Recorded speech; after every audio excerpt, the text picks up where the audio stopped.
का प्रयास हुआ। श्री राम जन्मभूमि केस के सिर्फ 2 उदाहरण बताना चाहता हूं। जब मुकदमा चला तो यह पूछा गया कि भाई पिछले उदाहरण दीजिए कोई शताब्दियों के, तो विपरीत पक्ष के पास कोई उदाहरण नहीं थे। हमने फॉरेन ट्रेवलर्स के उदाहरण कोट किए। विलियम फिंच नाम का ब्रिटिश ट्रेवलर आया 1610-20 के आसपास, उसने कहीं पर मस्जिद का उल्लेख नहीं किया, सिर्फ मंदिर का उल्लेख किया। फ्रेंच ट्रेवलर आया जोसेफ टिपेंथलर 1720 के आसपास, तो वो कहता वहां पर चबूतरा है जिसमें कि और एक पक्ष में वो मस्जिद की बात करता है और बताता है कि रामनवमी पे लाखों की भीड़ लगती है। परंतु उसके बावजूद एक मजेदार बात बताना चाहता हूं, जब से ब्रिटिश डॉक्यूमेंट आया तो जो पहली एफआईआर ऑफिशियली दर्ज हुई है नवंबर 1858 में, फैजाबाद के थानेदार को रिपोर्ट दी गई है कि 25 निहंग सिखों ने आकर कब्जा कर लिया है, यज्ञ हवन किया है और मस्जिद जन्म स्थान के सब तरफ राम राम लिख दिया। और जानते हो उस पे सभापति महोदय सिग्नेचर क्या है? मुतव्वली मस्जिद जन्म स्थान।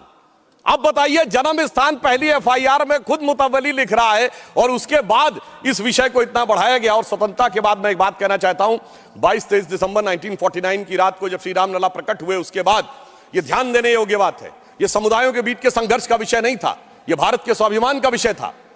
12 साल टाइटल सूट की मियाद होती है, 12 साल तक मुस्लिम पक्ष सुन्नी सेंट्रल वक्फ बोर्ड उसमें पैरोकारी नहीं था।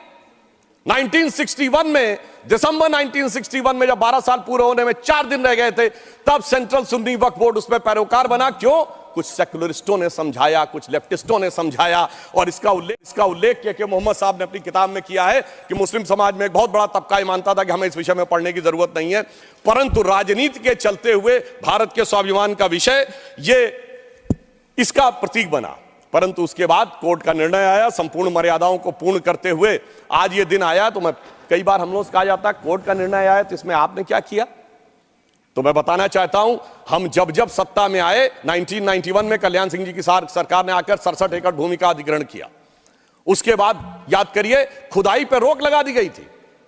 तो अटल जी की सरकार आई तो नई टेक्नोलॉजी आ गई, ग्राउंड पेनिट्रेशन रेडार, तो रेडार मैपिंग की गई और वो कोर्ट में प्रस्तुत कर दी गई। मतलब ऑपरेशन पे रोक थी, अल्ट्रासाउंड पे तो नहीं थी ना, तो अल्ट्रासाउंड करके दिखाया गया, देखो भाई अंदर क्या है। फिर कोर्ट ने परमिशन दी और उसी खुदाई की हुई 2003 में, और उसके अंदर जो साक्ष्य निकले उसी से 30 सितंबर 2010 का Lucknow bench of Allahabad high court का जजमेंट आया जिसने गर्भगृह श्री रामलला विराजमान को दिया। अब जब मोदी जी की सरकार आई तो क्या अंतर था? विषय सुप्रीम कोर्ट में आ चुका था। सबसे बड़ी समस्या यह थी कि सुप्रीम कोर्ट में सारी की सारी प्रोसीडिंग सिर्फ इंग्लिश में होती है और वहां सारे डॉक्यूमेंट्स जो हजारों हजार पेज के थे उनको इंग्लिश में ट्रांसलेट करना था विद ऑथेंटिक डॉक्यूमेंट्स, जिसमें अरबी फारसी के भी थे, संस्कृत के भी थे, सबके थे। तो हमारी सरकार में आने के बाद अगर 60 साल उसमें लगे थे, हो सकता 50 साल इसमें भी लग जाते, क्योंकि बहुत से लोग वकील का चोला ओढ़कर खड़े होकर ये भी कहते थे फलां साल के पीछे ले जाइए इस जजमेंट को। मगर मोदी जी की सरकार ने आने के बाद 24/7 लगाकर सारे के सारे जो डॉक्यूमेंट्स थे उनका केवल 2-3 वर्षों में ट्रांसलेशन किया और उसके बाद जाके कोर्ट में अर्जी लगाई कि डे टू डे हियरिंग होनी चाहिए, क्योंकि हमारी सरकार तो उसमें विचार करती थी कि हनुमान तेहि परसा करि पुन कीन्ह प्रणाम, राम काज कीन्हे बिनु मोहि कहां विश्राम।